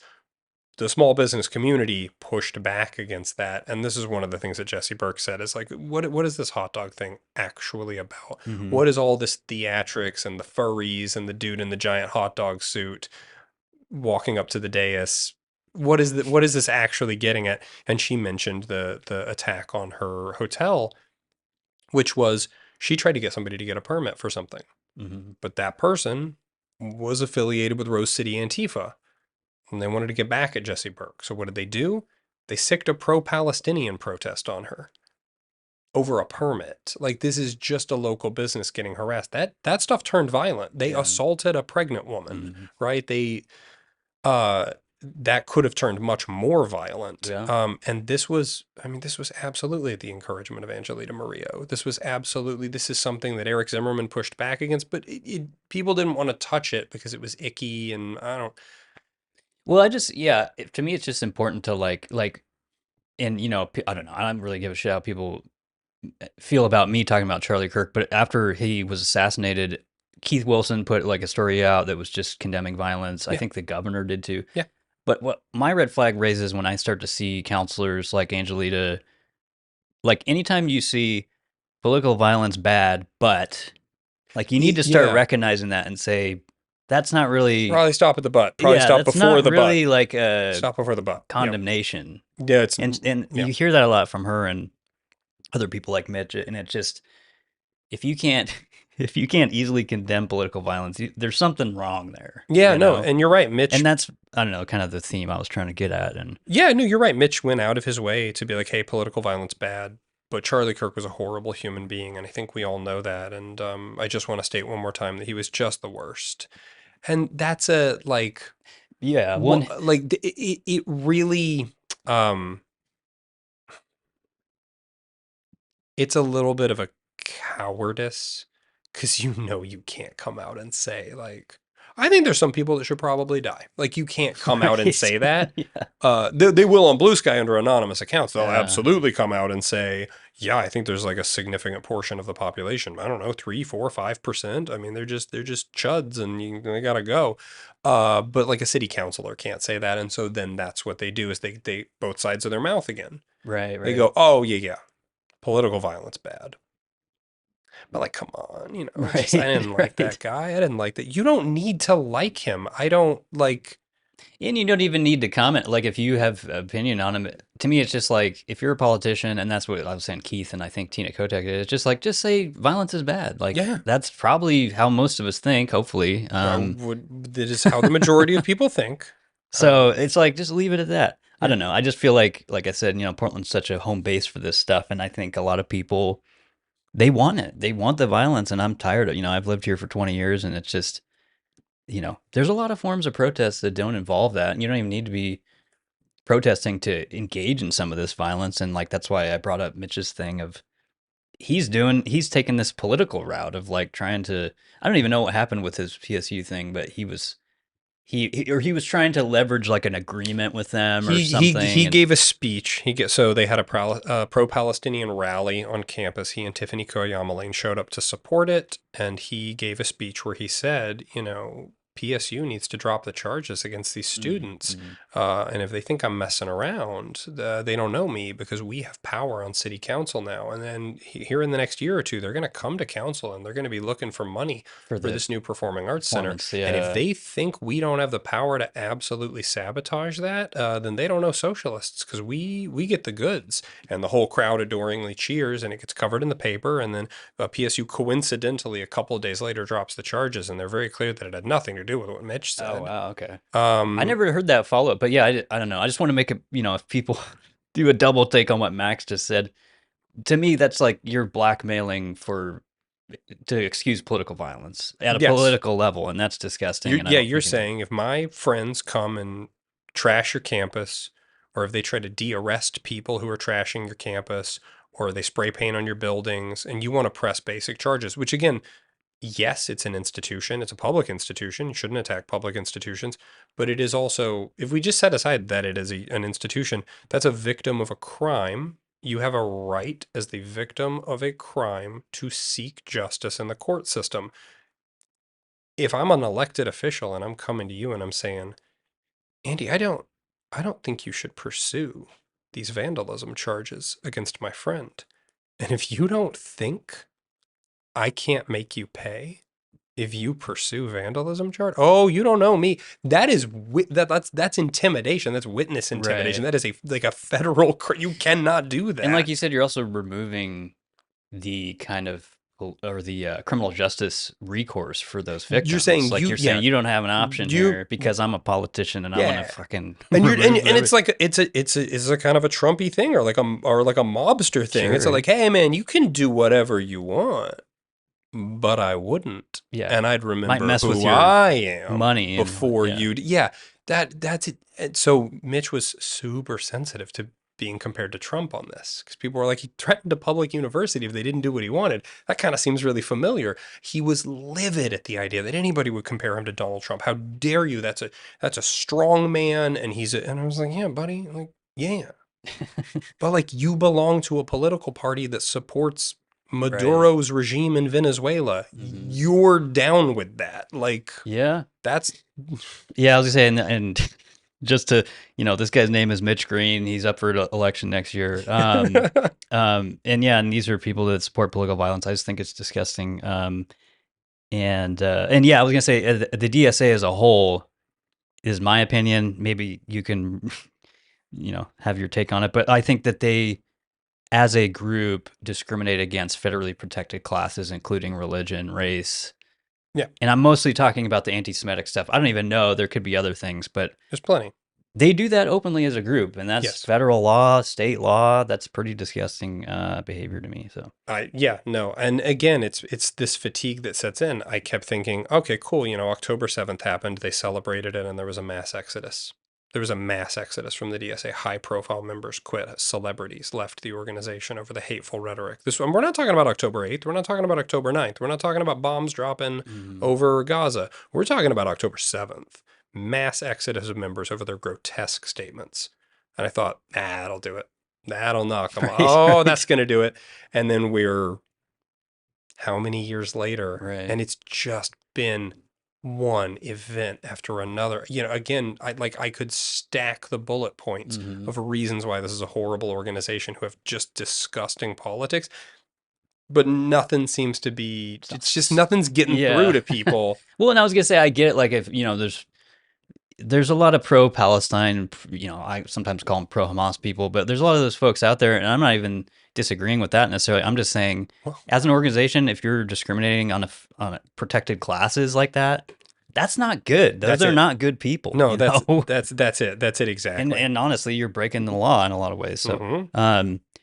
okay. I did have on here, we talked a little bit about the $12 million biz tax shortfall, but it happened at the same time that the city put a hiring freeze that I think goes into effect October 1st or something. Yeah. So they put a hiring freeze because they kind of had this oh shit moment of, we have $12 million less business tax than we thought. Mhm. And so, yeah, I just had that on here. I thought that was interesting that we continue to have local economy issues that are pretty bad. And there's not a lot of focus on that necessarily. No. Um, Dan Ryan.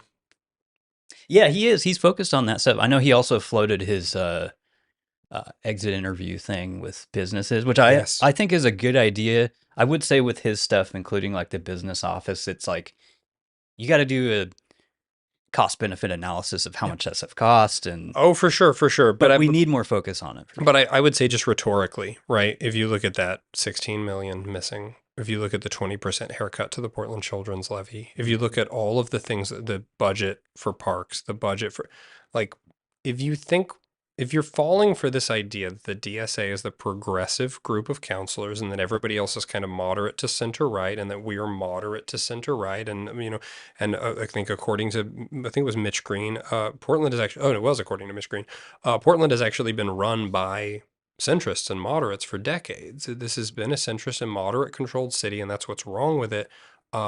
All of these wonderful progressive policies. I'm a huge supporter of the Portland Children's Levy. I want to feed hungry kids. I want to give them stuff to do after school to end gang violence. I love the Portland Children's Levy. We had to slash it 20% because we screwed up and ran businesses off and ran middle class families off and shattered our economy in some ways that are taking a long time to heal from. That's on us. That's progressive policy hurting progressive policy. That goal of feeding kids is now harder and further away. Like that's not progressive. You can't make that argument that the group who are tearing the thing apart. Yeah. Yeah, you got to take some accountability for that. Yeah. I would push, it's interesting that I've never heard him say that, but because I've always told people, and this is genuinely how I feel, is there was probably, I would call it a blip of 1 or 2 years when we had a moderate city council. And that's the one before we have now. Yeah. When Renee was on there, Mingus. Sure. That's probably the most moderate I've ever seen Portland City Council in my lifetime. Agreed. So I would totally disagree with this thing of like it's been going on for decades. We had a blip in time when it was slightly moderate, but other than that, it's been highly progressive. Their logic is based around the idea that, according to them, the Portland Business Alliance ran Portland until about last year. Okay. Portland mean, Business Alliance was the king of Portland, and yeah. they are all moderates and conservatives and capitalists. And finally. And interesting, if that's your argument, interesting to see the correlation between where our local economy is now, if that's what they believe, I mean, right? this is the Like wild the thing. business economy is in the toilet. If the Portland Business Alliance, now the Metro Chamber, has controlled Portland until just recently, then they have done a stellar job. Right. You got to take up until credit for, up until 2019. So I don't really know that you're selling the thing you think you're selling, but yeah. Yeah, I don't know. I try to make it a point on here because I talk a lot about the economy and I don't want people to think like the national economy has a piece in that, but largely it's local control that has a huge effect on all this stuff. And if you are upset with the job market here or the business climate, go to your city councilors, for God's sake. Like they control all this stuff, and a lot of them don't even support businesses. So I want to add to that though, because this is something this is my now famous phrase. I don't think a lot of Portlanders understand this, but Right. under the new form of government, you have a lot of doors into Portland. You don't have to go to your council. You should go to your council. True, yeah. If you got a parks issue, you can go directly to parks. This is the reason we did away with the commissioner system, right? Right. This is not a bunch of siloed. These bureaus are here, and actually some of the most positive stuff that I'm seeing is out of the bureaus. I can also tell you, I can find a lot of off-the-record conversations with people in the bureaus going, man, we hate this council. They're awful. Yeah, I bet. But you can go to fire. You can go to parks. You can go to police. You can go to, you they'll can be go receptive yes. to, And they have an avenue to work with you now. PMO, I have had phenomenal experiences working directly with these bureaus, working directly with the mayor's office on stuff. I was gonna say the mayor too. He's got a whole team you can reach out to. He sent me a very sweet letter the other day. I really appreciate it. It's the sort of rubber stamp letter that they send to everybody that helps out, but it was really nice. No, but I mean, it's you can work with these different bureaus. You can work directly with the executive. I still think you should work with your counselors, but if you are in, say, a District 3 and you feel like your counselors do not represent you, go to the Portland website, look at the new organizational chart, which is not, as a single image, is not that hard to figure out. Okay. Figure out what's I'll put the image. Yeah, put it up. It's great. Figure out where your issue is hitting. Contact them directly, and they will network in other people. I've experienced this over and over again. So there's some positives there about the new system. Accessibility. And transparency. Yeah. The council just seems to be, we can get that one right. That we just did not get that quite right. There's a lot right. We did not get that right. I'm still I said this on one of our old episodes, but I would, if I could wave my magic wand or whatever, I would just take one counselor from a district and go from 3 to 2 per district immediately. Yeah. I don't see why we need 3 per district. It seems too many. These districts aren't huge. And also I think it would solve some of the kind of blocks, the voting blocks we have, maybe some of the infighting. Yep. Anyway, and it would save a lot of money. That's one of my ideas. A whole lot of money. 33% of the money. Yeah. I agree. I agree. Is there anything on your mind? I was going to ask you this before we even started, but that's kind of most of the stuff I had on here. I'm trying to think of other things going on. Obviously, I don't know, the Blazers thing's going on. That's kind of in question. Maybe now there's some lawsuit about how that deal is going to happen. It doesn't really matter. It's supposed to be finalized next year or so. This is the Blazers is I don't have an opinion because I feel like we're just counting our ducks way before they're hatched. That's true. I'm just I'm hopeful. I'm hopeful, take. Yeah. But there's a lot of that in the air right now. There's a lot of I guess I want to recommend people go watch or listen to 2 things. One, if you have patience, you should go listen to the Trillbilly Workers Party podcast with Mitch Green. I know you put that on an article recently. Yeah. I haven't listened to it, but it's wild. You will learn about Mitch Green and Olivia Cappy. You will learn how they feel about you. It's not a good podcast. Trillbilly Workers Party is not a good podcast, but it is Mitch Green and Olivia Cappy, who is the co-chair of the DSA and sort of Mitch's boss. The Portland chapter DSA, or the whatever, Portland yeah. chapter. You know, they're being very candid about their plans and how they feel about Portland and how they feel about lots of things. It's very instructive. The other thing is, because this is there's two Portlands going on right now. That's Portland. That's that Portland. Portland number one. Portland number two. If you go watch that K2 City in Peril town hall, I like that actually, but they didn't invite any of the kids. yeah, well, that's what I noticed, and my gut reaction was they probably didn't want to be on that. I mean, I would assume they asked some of them to be there. But that's a lot of adults in that room, and I mean, I didn't agree with every single thing that was said, but that was the adults in the room. That's what Portland needs desperately right now. Maybe you disagree, but I feel like there was a kind of singular focus Yes. of some kind in that group. Yes. I was thinking too, it's possible some of them were in Vienna when that was going on, but I don't know. Possible that was Vienna time.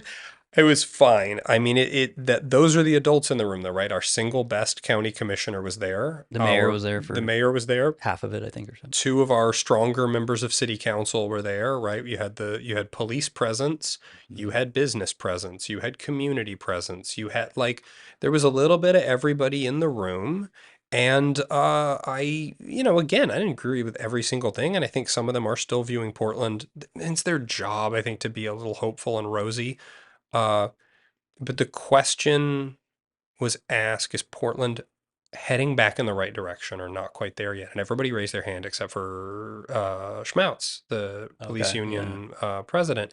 And he said something that I really liked, which is essentially, I think we're almost on our way in the right direction. And what's not being said in the room is, and I am editorializing on his comments, so this is me speaking now, there is an element that does not want us to be going back in that right direction because they don't agree that is the right direction. And that's their prerogative to think that. That's that two Portlands, right? There are the Portlanders who, we're not swinging right wing, we're not throwing the whole book out and reinventing. We just realized that we did used to know how to do things. We can get back to being able to do those things well. We do sort of have to get back to the basics. But then I think that's where I get a little irritated at Ilana Pertolgini, for example, is I do think we need to say out loud that half the council doesn't agree with that position, that a lot of people in key positions around the city are actively sandbagging that progress by doing crap like joining a press conference about Trump sending the net and then immediately hopping on Blue Sky and going, it doesn't matter what you do, YOLO. We have to vote them out. Well, and I was going to say something too earlier. I forgot about, I'm trying to say this apolitically as much as I can, but a lot of, when you're in a gigantic, I don't know what's beyond blue, but blue city like Portland, like flaming blue. This the blue, when the fire gets so hot, it's blue with like white in the middle. When you're in a city like this, the easiest thing to do as a local elected person is it just becomes a contest on who hates Trump more. And I understand. I get it's easy to get political points. I'm just saying that for people's awareness of the more focus on that, the less focus on local city stuff. That's it. And that's kind of what we've been talking about the whole show. But and even if you agree with what they're saying, they can do that at a certain percentage of their capacity and their bandwidth. It doesn't require 100% of their time to just attack the president all the time.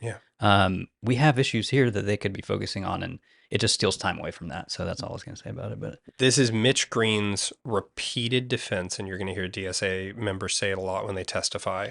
Is Mitch Green is like, "You're wrong, Andy. We can walk and chew gum at the same time." Right. But here's the problem, and this is where we got to get real. Portland cannot walk and chew gum at the same time. We can't. That's a good point. I hate it. I hate that is the case. We cannot walk and chew gum at the same time. Stop chewing so much gum. We need to get walking. I totally agree. I'm going to call bullshit on that. I think there's a lot of people who probably can. They're usually not in government, first of all, and second of all, Portland especially, I don't think. Portland as a city, right? We may learn it again. At the moment, we're not there. Yeah. We are not. We need to walk. And you could blame that maybe on the new system of government, whatever, but like I totally agree. Like they do not have that ability, and no, they can only do one thing. Yeah. So they got to really, I don't know, think about where they're focusing their time and energy. I agree. Yeah, I don't know. Is there anything else you want to think about? I could ask you. I got some of these new goofy questions, but by all means, if there's anything you want to talk about, what about your candidacy? You want to talk Oh about that? gosh, yeah, we've soft launched. I mean, it's real. The candidacy is real. Okay. Candidacy is real. We're running. We're running for D4. Nice. It's going to be a wild year. I need people to vote. I don't think it's going to be a great voter turnout year unless Yeah.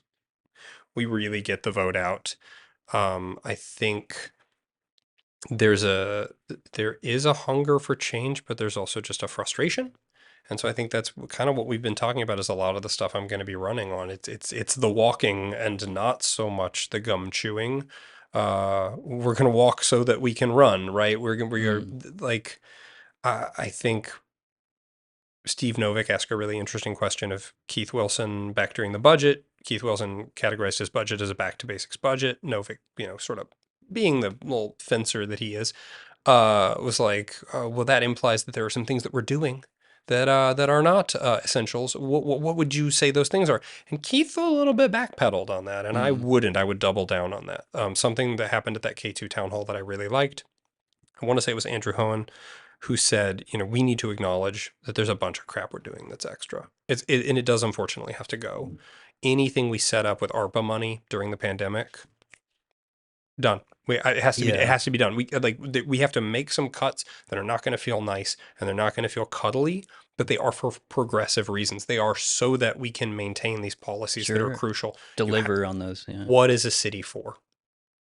What is a city for is the core thing. The second thing is that Portlanders still didn't get what they voted for with charter reform. They did not actually get what they thought they were going to get. They did not vote for a fractured and infighting council where the mayor has no veto power. There's all these things that we've gone over. They kind of touched on it in that Oregonian editorial too, but we had when we recorded, I mentioned there's this kind of battle over who's in charge of some of the bureaus, and it just seems like the council wants to have that in their kind of backyard. There just seems like there's some authority issues there, and to me it seems like the council want to control everything, and they shouldn't be able to. Obviously, this is the whole reason for this balance of any type of government. They want to be commissioners, but they touched on that of they even, I think with the Zenith thing, they were saying that's really kind of a executive decision that should have been made at like Heath's level. But a lot of the park stuff is a parks decision. A lot of the police stuff is a police decision. Yes. So this is, when they keep using this excuse, we're building the ship, as we say, right? There's a new form of government. That's fine. I'm so tired of that. Max, I know. I have no patience for that anymore. I'm just drawing a hard line with everyone. I'm like, look, we're almost at the year mark. You gotta, that doesn't count to me. I think we know what doesn't work. Yeah. So here's the issue. There is no way to fix it without returning it to the voters. And I'm not saying the whole thing. You don't have to reject the charter. But to amend the charter, you need a majority on council who will acknowledge openly that it is not perfect. Yeah. Not throw the whole thing out, but it is not perfect. How do we fix it? You gotta have 7, although it would really be safer with 8, but you gotta have 7 adults. And so a little bit what I'm running on is I will be one of those 7 adults. You need 7 adults who can trust the voter, because we hear about the will of the voter all the time. Oh, you can't change PSEF, that's subverting the will of the voter. Oh, you can't change the charter, that's subverting the will of the voter. But which voter? A voter 5 years ago? A voter 6 years ago? Portland's been losing a lot of residents. We have a lot of turnover. Portlanders have like a 2-year memory. This is not the same voters. I trust Portland's voters. I actually do. If I pass them back a potential amendment to the charter that I think is going to fix the mayor's veto, or it's going to create efficiencies, I trust Portland voters to vote on that. And if I can't trust them, I shouldn't live here. Like I should live somewhere else where I do feel like I should, or I can. I don't need a tiny sliver of people to. No, it's a good, because I was going to say like 2 things quickly. I hear a lot from, it's probably Angelita, but a lot of the Peacock group that they kind of say, well, we're not really a block. We're not really in control of most things. That's not true, obviously. It's not true at all. They're the largest kind of block that exists in the current system. And so, first of all, I just want to only block, but yes. Yeah, I just want to call bullshit on that. Like, if you have issues with the city and the city council, start there. This is the Peacock group. And I just want to point out also that a lot of them are up for re-election next year, District 3 and 4. Mitch Green, Tiffany, Angelita. Angelita. I think that might be all. That's Yeah. it. That's all that's up in the So Peacock. there is an opportunity for 3 replacement right there, and that's only 12 months away. And or so. here's the reason to hope, and I will keep repeating this until it's a reality.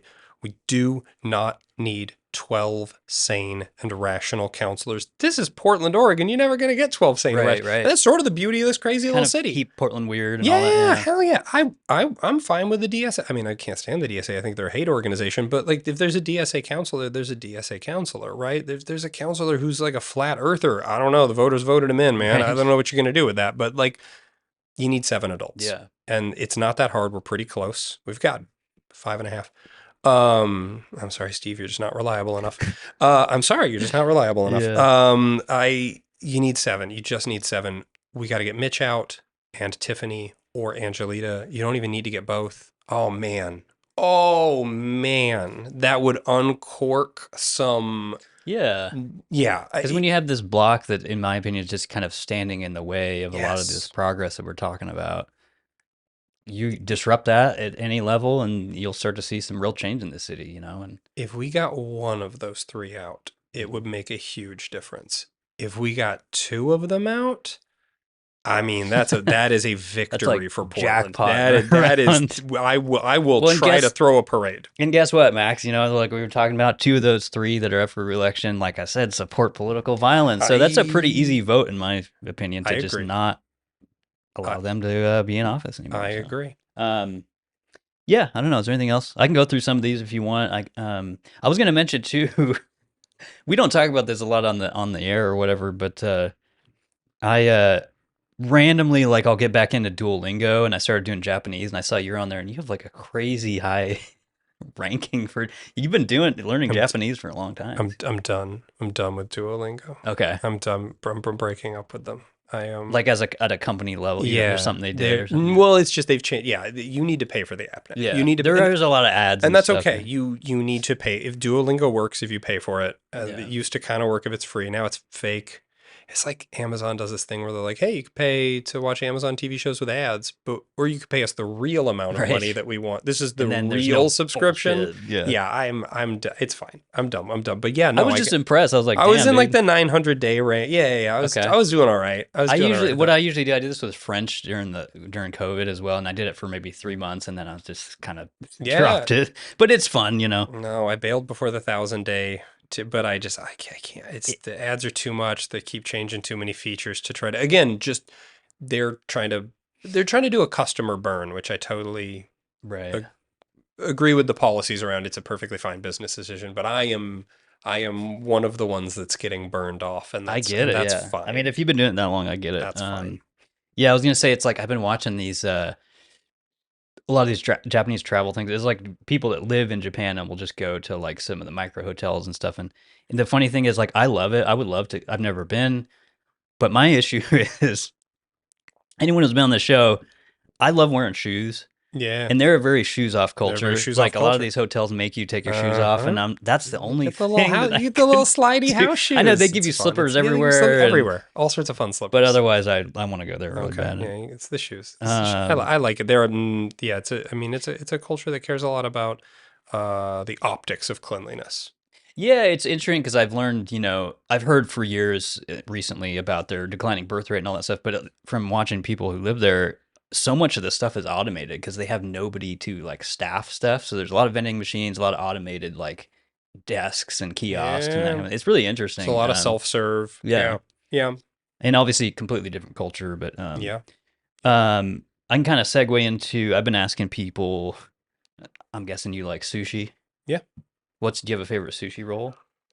Gosh. I mean, or just any kind of sushi. Yeah, like I just like a nice cut of fish. Like I am. Oh, we'll get into. This is a controversial opinion. So I think salmon was your previous guest. That was his. He just likes a nice cut. Okay. I don't love raw salmon that much. I'm not the biggest fan. I want it to be a little seared. I mean, it has to have been in the room with heat. It doesn't even. You don't even that flame a little. You gotta kiss it. That's it, and then it is divine. Salmon, not my favorite raw. I mean, I grew up in a landlocked state, so I'm like, I like whitefish. I like a lot of like, I just like a snapper. I'm a pretty basic guy. Okay. Snapper, you just rip some lemon across there. That is some basic, cheap, like budget. I'm blue collar. Yeah. And I like to go to Bamboo and get like The more yeah, fancy slightly more stuff. fancy stuff is really nice. But I mean, I'm the same way. I like even the train, just the classic spicy I tuna. love I it. love Yeah, unagi. I like sure. California rolls. Yeah. What's the? They have one. There's like a Vancouver roll for Washington. I know they Oh, have yeah, those yeah, like yeah. local ones They or have some whatever. local ones which I enjoy. Yeah, no, I like a I like bamboo. imitation crab. It's all That's good. fine. It's fine. Yeah, I avoid the shellfish. Yeah. But yeah. I like a nice like a simple whitefish. Okay.